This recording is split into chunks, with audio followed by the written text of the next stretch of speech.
अस्सलाम वालेकुम स्टूडेंट्स। आज हम रेस्पिरेटरी डिसऑर्डर्स पढ़ेंगे और उसमें हम जो है लोअर ट्रैक रेस्पिरेटरी इन्फेक्शंस की सबसे पहले बात करेंगे। तो लोअर रेस्पिरेटरी ट्रैक इन्फेक्शन में जो हमने एग्जांपल पढ़नी है वो क्या है, दैट इज़ पल्मोनरी ट्यूबरक्लोसिस।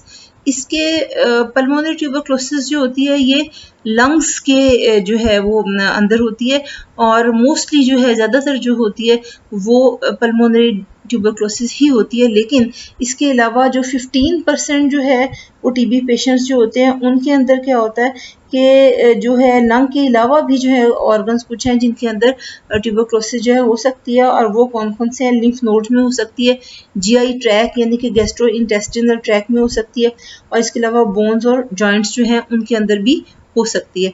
अब ट्यूबरक्लोसिस की ज़रा ही बात कर लें, पल्मोनरी ट्यूबरक्लोसिस की।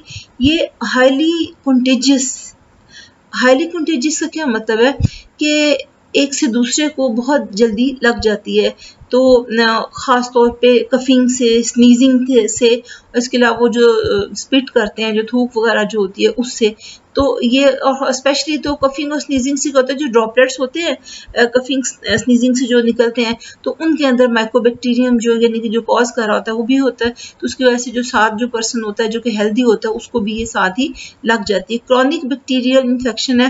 क्रॉनिक मीन्स के ये बहुत यानी कि क्रॉनिक कहते हैं जो चीज़ पुरानी हो जाए तो ज़्यादा देर तक चले तो उसको क्रॉनिक कहते हैं। तो लंग्स की ये क्रॉनिक जो है वो इन्फेक्शन है और परसिस्टेंट होती है। क्रॉनिक का क्या मतलब होता है कि ये परसिस्टेंट है।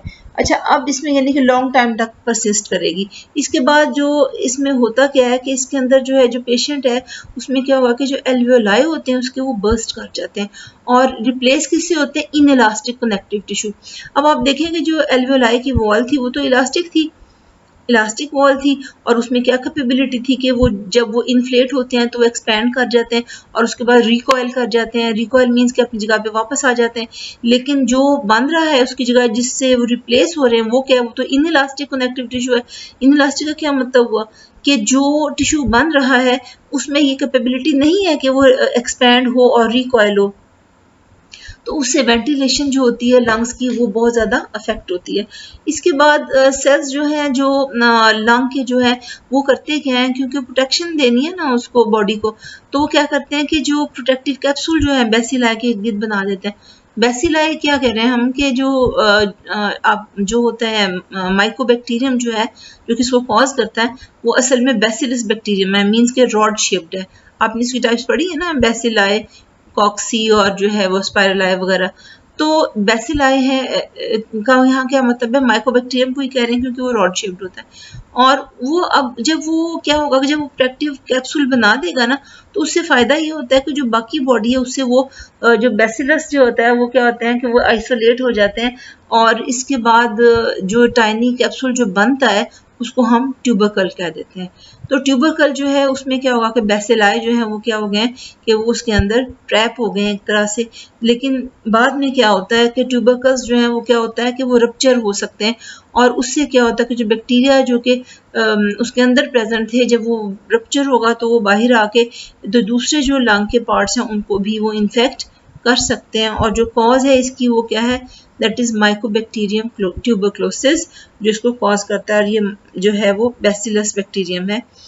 इसके बाद आप ये देख सकते हैं कि जो हम बात कर रहे थे कि ट्यूबरकल्स बन जाते हैं, तो ये आप ये देख सकते हैं कि इसके अंदर ये ट्यूबरकल्स जो है वो बने हुए हैं कैप्सूल छोटे छोटे से। तो यहाँ पर हमने एक ही शो किया है ताकि वो आपको डिटेल में उसको देख सकें कि ट्यूबरकल है। और ये आप देख सकते हैं कि इसके अंदर क्या है, इसके अंदर माइकोबैक्टीरियम ट्यूबरक्लोसिस है जो कि रॉड शेप्ड बैक्टीरियम होता है जो इसको कॉज करता है, जो इसकी रीज़न है डिजीज़ की।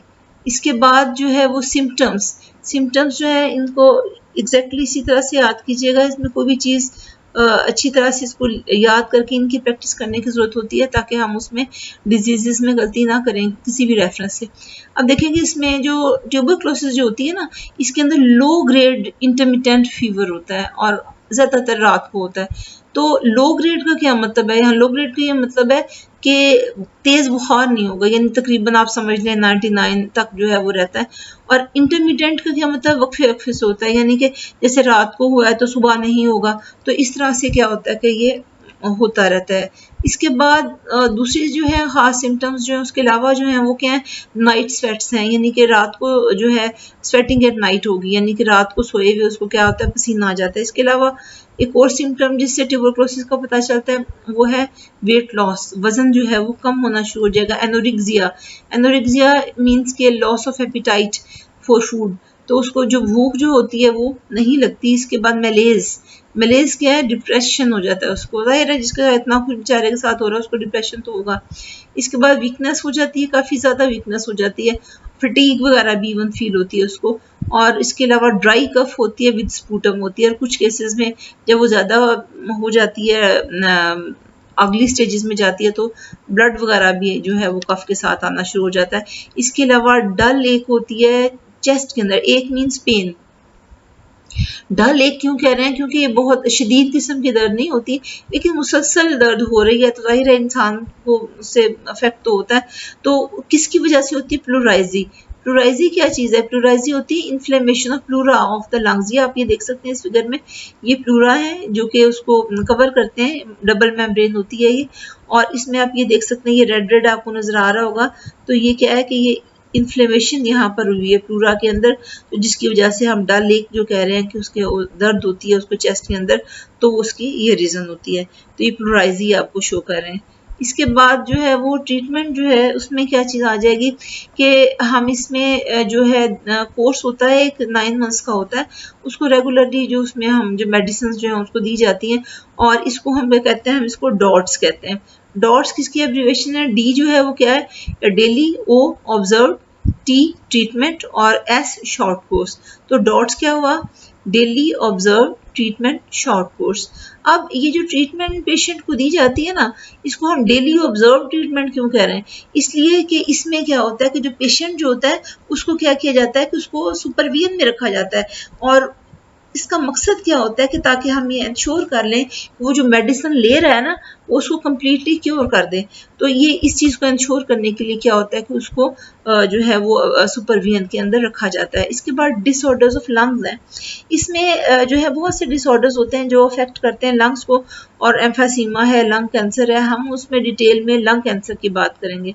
लंग कैंसर जो है ये मेलिग्नेंट, मेलिग्नेंट का क्या मतलब होता है, मेटास्टैटिक या जो प्रोलिफरेट हो जाए, यानी कि जो बढ़ जाए, फैल जाए, उसको कहते हैं। अब ये जो कैंसर को हम फिर क्या कह सकते हैं कि ये मेलिग्नेंट ट्यूमर है, और ट्यूमर जो है वो डेवलप क्यों करता है, अनकंट्रोल सेल डिवीजन की वजह से क्या होता है कि ये डेवलप कर जाता है। इसकी कॉज जो है वो क्या है, एक तो लंग कैंसर की अगर हम बात करें तो स्मोकिंग जो है उसकी मेन कॉज है, और क्योंकि जो टोबैको स्मोक होता है उसके अंदर जो है बहुत सारे कार्सिनोजेंस होते हैं, और कार्सिनोजेंस किसको कहते हैं, कैंसर कॉजिंग सब्सटेंसेस को कहते हैं। आप ऑलरेडी आपके नॉलेज में इंशाल्लाह होगा कि 4000 से भी ज़्यादा केमिकल्स जो हैं वो सिगरेट स्मोक में प्रेजेंट होते हैं, और उसमें 70 से भी ज़्यादा कार्सिनोजेंस जो हैं वो उसमें प्रेजेंट होते हैं, तो मोर देन 70 कार्सिनोजेंस उसमें प्रेजेंट है। अब ये इसके अलावा स्मोकिंग जो है इसकी तो हमने बात की, लेकिन इसके अलावा और भी कार्सिनोजेंस होते हैं, जैसे एस्बेस्टोस है। एस्बेस्टोस के बारे में याद रखें कि ये जो है ये क्या होता है, ये highly heat resistant fibrous mineral होता है, और इसको बहुत सी जगहों पे यूज़ भी किया जाता है, यानी कि जैसे फायर रेजिस्टेंट और इंसुलेटिंग मटेरियल्स जो हम बनाते हैं उसके अंदर स्पेशली हम इसको यूज़ करते हैं। इसके बाद आर्सेनिक है, तो आर्सेनिक पीरियोडिक टेबल से भी आपको आई होप के याद होगा।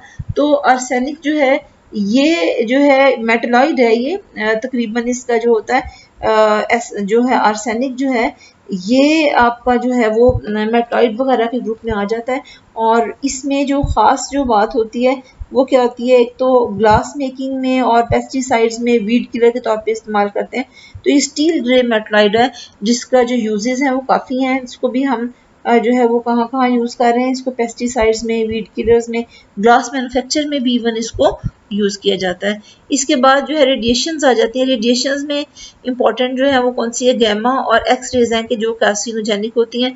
इसके अलावा सन आ जाता है, सन में आपको याद होगा यूवी रेडिएशंस होती हैं जो कार्सिनोजेनिक होती हैं, यानी अल्ट्रा वायलेट रेडिएशंस जो होती हैं वो। इसके बाद कंपाउंड्स जो कार एग्जॉस्ट फ्यूम्स में होते हैं वो भी कार्सिनोजेनिक होते हैं। इसके बाद जो है ये सिम्टम्स आ जाती हैं। अब सिम्टम्स जो है इसकी वो क्या होगा, सबसे पहले क्या होता है कि जो पहला इवेंट है वो क्या होता है कि जो सेल्स जो कि लाइन कर रहे होते हैं ना, लाइनिंग बना रहे होते हैं ब्रोंकाई की, उनमें थिकनिंग और कैलसिंग होती है। अब थिकनिंग होगी तो उससे भी वॉल का डायमीटर जो है वो जाहिर है आपको पता है कम हो जाएगा, अंदर से ल्यूमन कम हो जाएगी उसकी। और कैलसिंग जब होगा, यानी कि कैलसिंग क्या होती है, ओवर ग्रोथ होती है, यानी वहां पर ग्रोथ बनने, ट्यूमर्स बनने आप समझने शुरू हो जाते हैं। तो उससे ये सबसे पहले ये होता है। अब जब ये काम हो रहा होता है उसके साथ ही एक और काम भी होता है कि जो लॉस ऑफ सिलिया हो जाता है, यानी कि सिलिया जो है वो उसमें से खत्म हो जाते हैं डैमेज होके। और इसकी वजह से अब आपको पता है प्रोटेक्टिव आपका मैकेनिज्म तो यही था ना, जो आपको बचा रहा था कि सिलिया थे, म्यूकस था, ये क्या कर रहे थे, ये डर्ट को या जो भी पैथोजेंस वगैरह उसमें हो सकते हैं, बैक्टीरिया वायरस वगैरह, उनसे आपकी जो एयर होती है उसको बिल्कुल साफ करके आपके लंग्स में भेजते हैं। लेकिन क्योंकि अब जो लॉस ऑफ सिलिया जब होगा तो उससे क्या होगा कि अब जो डस्ट और डर्ट वगैरह जो है वो सेटल होना शुरू हो जाती है, सेट होना शुरू कर दी, किसके अंदर, लंग्स में जाना शुरू हो जाती है। इसलिए कि अब क्योंकि सिलिया एलिवेटर है ना म्यूकस के, वो एलिवेट करते उसको उठा के ले जाते हैं, कहाँ पर फेंक जाते हैं उसको फेरिंग्स की तरफ, जिससे वो रिमूव हो जाता है। लेकिन क्योंकि सिलिया ही नहीं है तो क्या होगा कि अब डस्ट और डर्ट को रोकने वाली कोई चीज़ नहीं है जो कि उसको प्रिवेंट कर सके लंग्स में जाने से। इसके बाद क्या होता है कि जो ट्यूमर जो है वो क्या होता है कि वो ग्रो करता है इतना कि जो ब्रोंकस जो है वो ब्लॉक हो जाती है। और जब ब्रोंकस ब्लॉक हो जाएगी तो क्या होगा, यानी कि रास्ता बंद हो गया ना एयर का, तो उससे क्या होता है जो सप्लाई ऑफ एयर जो है वो लंग को, जो जिस लंग में वो बनती है ना, उस लंग में क्या होता है कि जो कट ऑफ हो जाती है सप्लाई ऑफ एयर, यानी वहां पर हवा जो है वो नहीं जा सकेगी। अब इसमें हम फिर ट्रीटमेंट के लिए क्या करेंगे? ट्रीटमेंट तीन तरीके से की जाती है। एक तो न्यूमोनेक्टमी होती है, इसमें हम क्या करते हैं कि ये वही है ट्रीटमेंट है कि जो पॉसिबिलिटी ऑफ क्योर देती है। हम इसमें करते क्या है कि हम ये देख लेते हैं कंडीशन पेशेंट की कि अगर तो वो बहुत नहीं फैला हुआ, जैसे किसी एक लोब में प्रेजेंट है, हम क्या करेंगे उस लोब को रिमूव कर देंगे। लेकिन अगर हम ये देखें कि वो पूरे लंग में जो है वो फैल गया, तो फिर हम क्या करते हैं कि इससे पहले कि उस लंग में सेकेंडरी ग्रोथ फॉर्म हो, हम क्या करते हैं कि उसको रिमूव कर देते हैं, और इस ऑपरेशन को न्यूमोनेक्टमी कहते हैं। इसके अलावा जो हमारे पास जो है ट्रीटमेंट वो क्या है, दैट इज कीमोथेरेपी। कीमोथेरेपी जो होती है इसके अंदर जो है केमिकल्स होते हैं जो कार्सिनो जो एंटी कैंसर होते हैं, तो वो क्या होंगे कि वो इसमें दिए जाते हैं। और इसके बाद जो है रेडियोथेरेपी है, जिसके अंदर रेडिएशंस जो होती हैं वो दी जाती हैं, ताकि क्या हो, ये कैंसरस सेल्स जो हैं उनको ख़त्म किया जा सके बॉडी में से। तो ये तीन इसमें हम जो ट्रीटमेंट्स देते हैं। इसके बाद डिसऑर्डर्स में जो आपका जो है इफ़ेक्ट्स आ जाते हैं स्मोकिंग के इफ़ेक्ट्स जो हैं जो कि रेस्पिरेटरी सिस्टम के ऊपर आएंगे, वो कौन कौन से हैं? सबसे पहली बात के जो सिगरेट स्मोकिंग है वो 87% जो है वो लंग कैंसर जो है उसको वो कॉज करता है। इसके बाद जो है वो सिगरेट स्मोक जो है वो मेजर कॉज है कैंसर ऑफ माउथ, लेरिंग्स और इसोफेगस, उनमें भी ये कैंसर कॉज करेगा। इसके अलावा अदर लंग डिजीजेज हैं जैसे क्रॉनिक ब्रोंकाइटिस है और एम्फाइसीमा है, तो उसको भी जो है वो क्या होता है कि ये सिगरेट स्मोक जो है वो कॉज करता है। तो ब्रोंकाइटिस में क्या होता है कि जो ब्रोंकाई जो है उनमें इन्फ्लेमेशन वगैरह हो जाती है, जिसकी वजह से क्या होता है कि जो इन्फेक्शस जो होती हैं उसमें क्या होगा कि इन्फेक्शन जब हो जाती है उसके अंदर, तो उससे जो है वो ब्रीदिंग जो होती है वो मुश्किल हो जाती है, क्योंकि वो इरिटेट जब पैसेज होगा, इन्फ्लेम्ड हो जाएगा, तो उसमें ये प्रॉब्लम्स आ जाएंगी। इसके बाद जो है वो सिगरेट स्मोक जो है उसमें केमिकल्स होते हैं कि जो इरिटेंट्स होते हैं, यानी कि वो क्या करेंगे जो पैसेज एयर पैसेजेस हैं जैसे ब्रोंकाई हैं और अदर पैसेजेस हैं, उनको क्या करते हैं और लंग्स को क्या करते हैं वो इरिटेट करते हैं, और उसकी वजह से क्या होता है अर्ली मॉर्निंग कफ जो होती है, तो जो स्मोकर होता है वो जब सुबह उठते ही हैं तो उनको क्या होती है कि उनको कफिंग स्टार्ट हो जाती है, और इसको अर्ली मॉर्निंग कफ कहते हैं।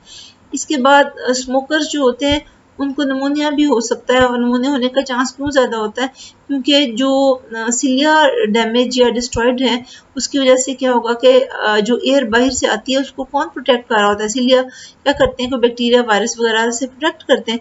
लेकिन जब वो है ही नहीं है तो जो फ्लोट कर रहे हैं बैक्टीरिया वगैरह और वायरस वगैरह, वो क्या होगा कि वो अब वो उनको रोकने की कोई चीज़ नहीं है, तो वो क्या होंगे कि वो अब लंग्स में जाके सेटल हो जाते हैं और निमोनिया वगैरह कॉज कर सकते हैं। इसके अलावा फौरी तौर पे स्मोकिंग जो है वो क्या करती है कि वो ब्रीथ करना मुश्किल बना देती है, और शॉर्ट टाइम में ही क्या होता है कि एस्थमा और एलर्जीज वगैरह जो हैं वो क्या हो जाती हैं, वो ज़्यादा बुरी हालत में चली जाती हैं। अब ये आप यहाँ देख सकते हैं, ये स्मोकर के लंग्स हैं और ये हेल्दी लंग्स हैं।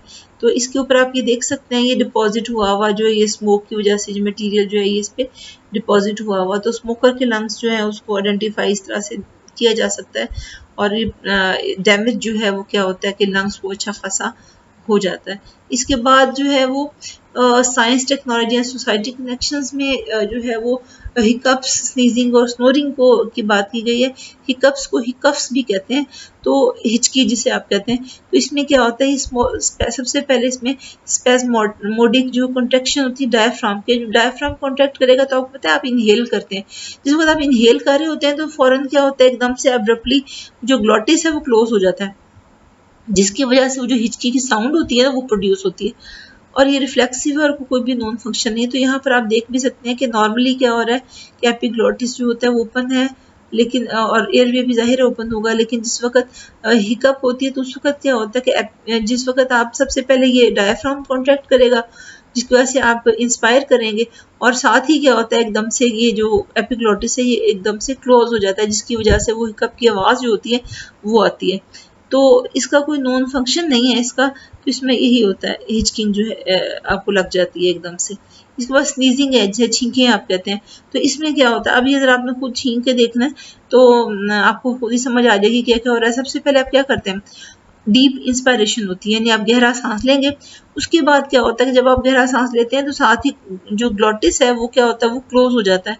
अब उसके बाद क्या होती है, फोर्सफुल एक्सपायरेशन होती है, और उससे क्या होता है कि एकदम से जो ग्लॉटिस है वो ओपन हो जाता है, तो उससे एक ब्लास्ट ऑफ एयर जो है वो हमारी नजल कैविटी के थ्रू जो है वो बाहर जाता है। तो उसके जिस वक्त आप वो स्नीजिंग कर रहे होते हैं, छींक जिस वक्त मारते हैं, उसके साथ ही आप ये भी देखिएगा कि आपकी आईलिड्स जो है वो रिफ्लेक्सिवली यानी अपने आप ही जो है वो क्लोज हो जाते हैं।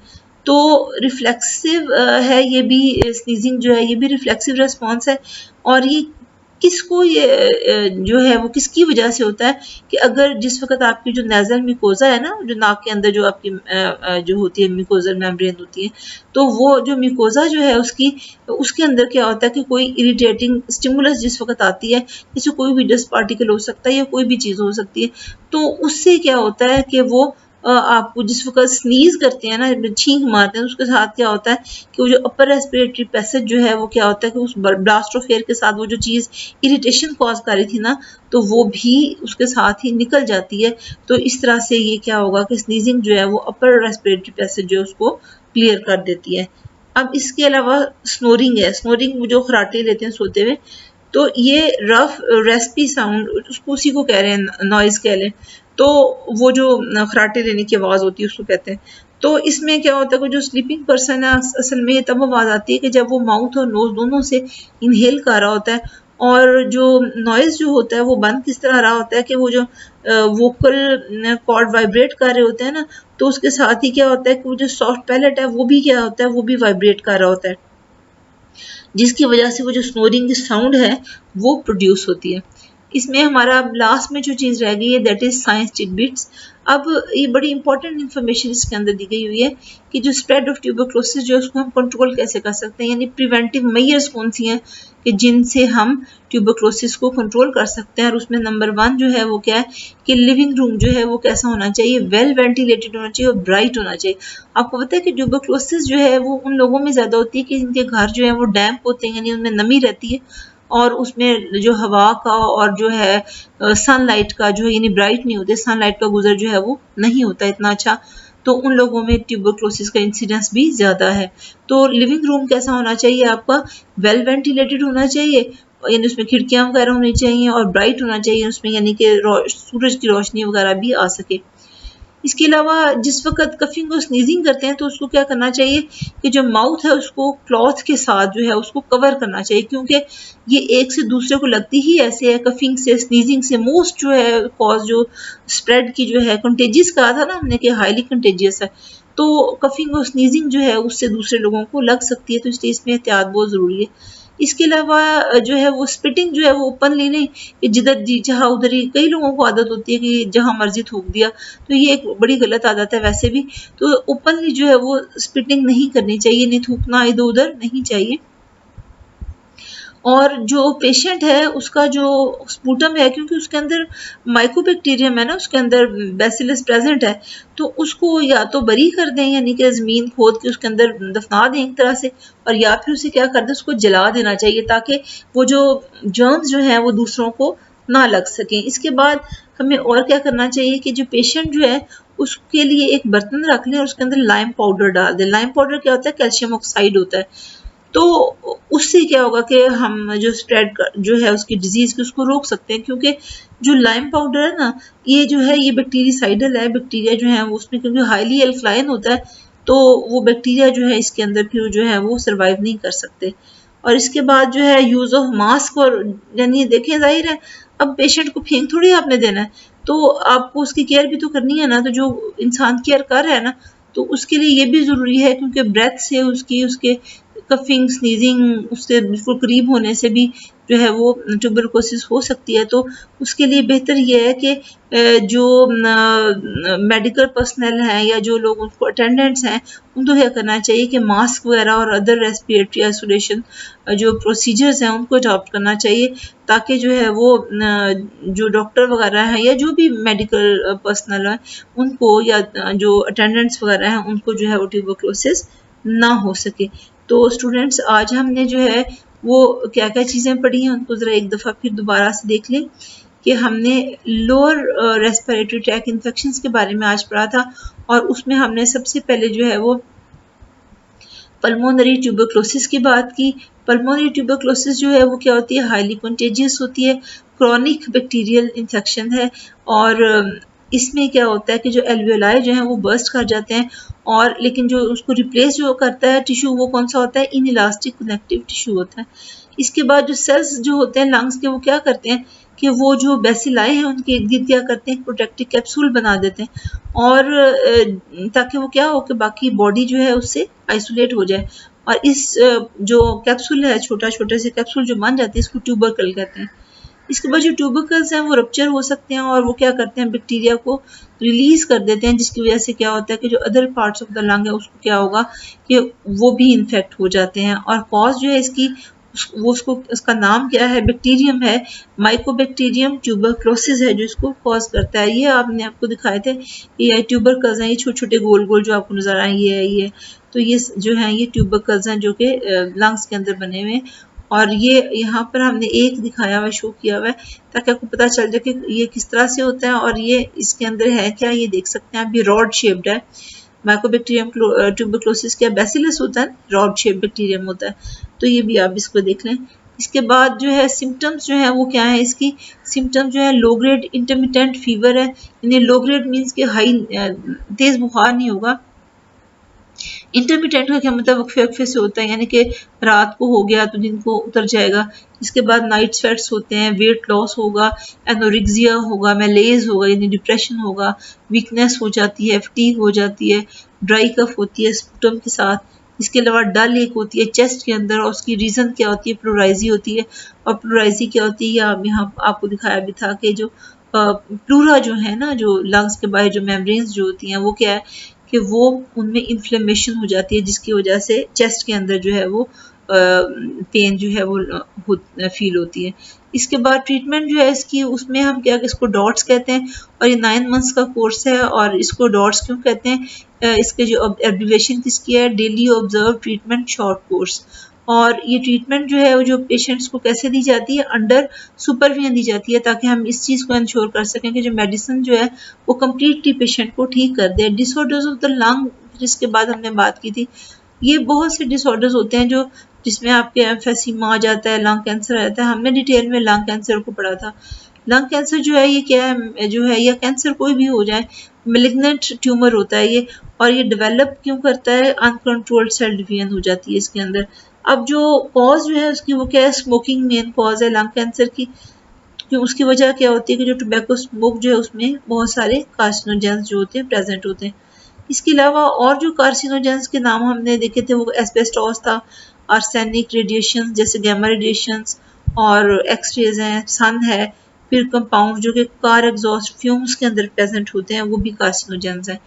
इसके बाद सिम्टम्स की हमने बात की थी कि सिम्टम्स कौन कौन सी हैं।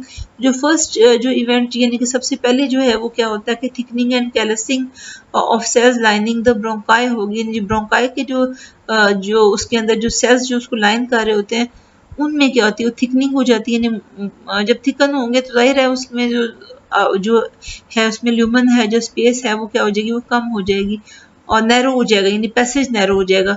और कैलसिंग का क्या मतलब है, वहाँ ओवर ग्रोथ हो जाती है। इसके बाद क्या होता है कि जो लॉस ऑफ सिलिया हो जाता है, जिसकी वजह से डस्ट और डर्ट वगैरह है वो क्या है कि वो अब उसको प्रिवेंट करना कि वो लंग में ना जाए, वो नामुमकिन हो जाता है। इसके बाद जो ट्यूमर जो है वो क्या होता है कि वो ग्रो करता जाता है यहाँ तक कि वो ब्रोंकस जो है उसको ब्लॉक कर देता है। अब जो जिस लंग की ब्रोंकस, दो ब्रोंकाई होते हैं ना, एक लेफ्ट पे जाता है और एक राइट पे, तो जिसमें भी वो जो ओवर ग्रोथ बन गई है, ट्यूमर बन गया है, तो वो क्या होगा कि वो जब वो ब्लॉक हो जाएगा, यानी कि इतना वो ट्यूमर ग्रो कर गया कि वो उसको ब्रोंकस को ब्लॉक कर देगा, तो उससे क्या होता है कि जो सप्लाई उस लंग को होती है वो क्या होती है, वो फिर कट ऑफ हो जाती है। ट्रीटमेंट के लिए हम तीन चीज़ें करते हैं। एक तो न्यूमोनेक्टमी है, ये क्योर ओनली क्योर है जो हम दी जा सकती है पेशेंट को। उसमें क्या करते हैं कि जो उसकी लोब या फिर उसका लंग पूरे का पूरा जो उसको हम रिमूव कर देते हैं इससे पहले कि वहाँ सेकेंडरी ग्रोथ जो है वो बन सकें, और ऑपरेशन को न्यूमोनेक्टमी कहते हैं। इसके अलावा कीमोथेरेपी है और रेडियोथेरेपी है, इनको भी ट्रीटमेंट के तौर पे दिया जाता है।